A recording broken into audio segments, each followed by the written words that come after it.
दोस्तों, एक चौंकाने वाली खबर सामने निकल के आ रही है, जहां पे पिछले 5 दिनों के अंदर भारत के अलग अलग शहरों में 3 मुसलमानों की मॉब लिंचिंग कर दी गई है, उनकी हत्या कर दी गई है। ये जो मुसलमानों की लिंचिंग है दोस्तों, ये रुकने का नाम नहीं ले रही है। आए दिन किसी न किसी स्टेट से ऐसी खबरें निकल के सामने आती रहती हैं।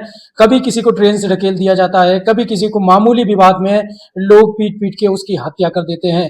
और ये मुसलमानों को मारने वाले जो आरोपी हैं, ये सब हिंदू समाज से बिलोंग करते हैं। जो लोग अपने आप को सनातन मानते हैं, वही सनातन धर्म के लोग मुसलमानों की लिंचिंग करते हैं दोस्तों। और इनके ऊपर अगर पुलिस केस भी हो जाता है तो इनको पुलिस दूसरे दिन ही जमानत पे छोड़ देती है और ये कातिल बाहर घूम रहे होते हैं आजाद। इन जैसे गुंडों के खिलाफ में सख्त एक्शन सरकार की तरफ से नहीं लिया जाता है, जैसा मुसलमानों के खिलाफ में सरकार सख्त एक्शन लेती है। सबसे पहले आप सबका स्वागत है हमारे इस चैनल पे।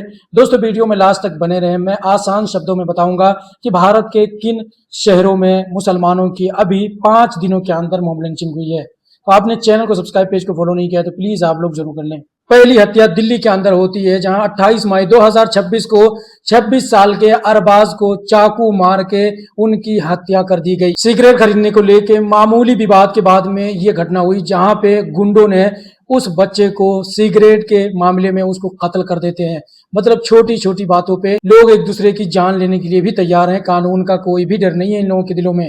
अब आप आरोपियों के नाम सुनते जाइए। जो योगी आदित्यनाथ बोलते हैं कि मुसलमान विद्रोही होते हैं, मुसलमान दंगे फसाद करते हैं, अब आप आरोपियों के भी नाम सुनते जाइए। सबसे पहले तो सौरभ जीना आता है, उसके बाद में कुरनाल आता है दोस्तों। और भी इसमें 5 से 6 हिंदू लड़के शामिल थे इस अरबाज की हत्या करने में। हम लोगों को शर्म आती है जब ऐसे केस को देखते हैं। एक व्यक्ति की हत्या कर दी जाती है और दूसरे दिन ही उस हत्यारे को बेल पे रिहा कर दिया जाता है। अभी ये जो हत्यारे थे अरबाज के, इन तमाम हत्यारों को बेल पे रिहा कर दिया गया है, जो मुख्य आरोपी था दोस्तों। कितनी तकलीफ होती है कि हमारे देश में जो हत्यारे हैं वो बाहर घूम रहे हैं और जो बेगुनाह लोग हैं वो जेल के अंदर सड़ रहे हैं। दूसरी हत्या बिहार के सिवान के अंदर होती है। 28 मई 2026 को शहजाद अली को भीड़ ने पीट पीट के उसकी हत्या कर दी।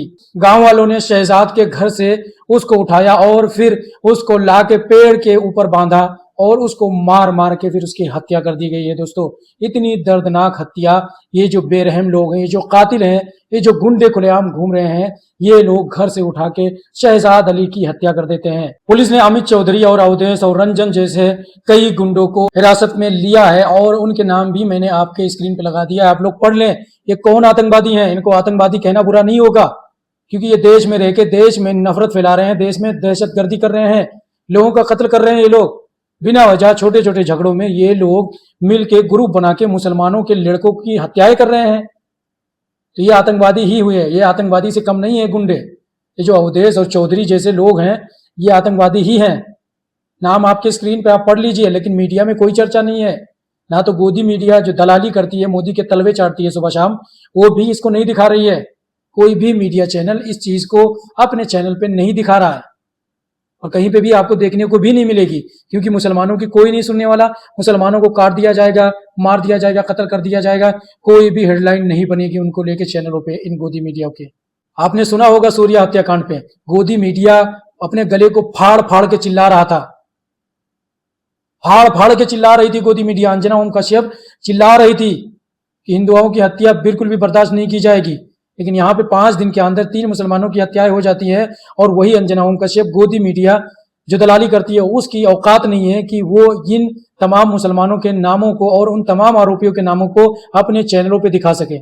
नहीं दिखा सकती, इनकी औकात नहीं है, ये तलवे चाटते हैं। इन जैसी मीडियाओं ने दोस्तों देश को बर्बाद कर दिया है, देश के अंदर नफरत फैला दी है, जिसका यह नतीजा है कि हर दिन भारत के अंदर मुसलमानों की मॉब लिंचिंग देखने को मिल रही है आपको।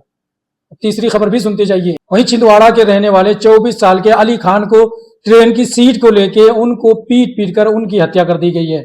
एक सीट के लिए दूसरे लोगों को मारने के लिए तैयार है, खासकर अगर जब मुसलमान होता है। रिपोर्ट के मुताबिक परसिया स्टेशन पर 10 से 15 लोगों ने इकट्ठा होकर उस अली खान की मार मार के हत्या कर दी है दोस्तों।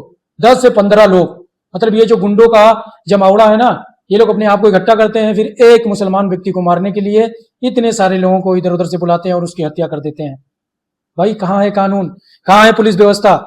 जब गुंडे खुलेआम घूम रहे हैं, खुलेआम लोगों की हत्याएं कर दे रहे हैं, तो फिर कानून पे तो सवाल उठेगा ही ना।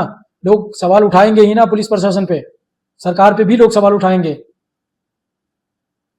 खुलेआम हत्याएं हो रही हैं, कोई जवाबदेही नहीं, पुलिस कुछ भी कार्रवाई नहीं कर रही है, पुलिस कार्रवाई भी करती है तो दूसरे दिन उस हत्यारे को बेल पे छोड़ दिया जाता है।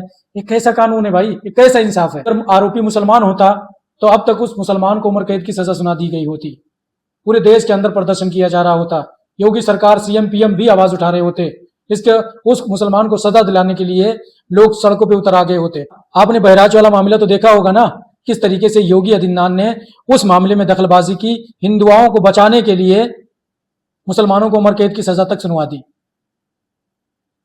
इखलाक हत्याकांड आपने सुना होगा, उसमें भी योगी आदित्यनाथ ने दखलबाजी की कि कैसे भी हिंदुओं को, जो आरोपी हैं, जिन लोगों ने इखलाक और उनके बेटे को पीटा था, इखलाक की हत्या कर दी थी मार मार के, उनको बचाने के लिए योगी आदित्यनाथ ने राज्यपाल को भी बदलवा दिया था, उनको पत्र भी लिखा था इस केस को लेके।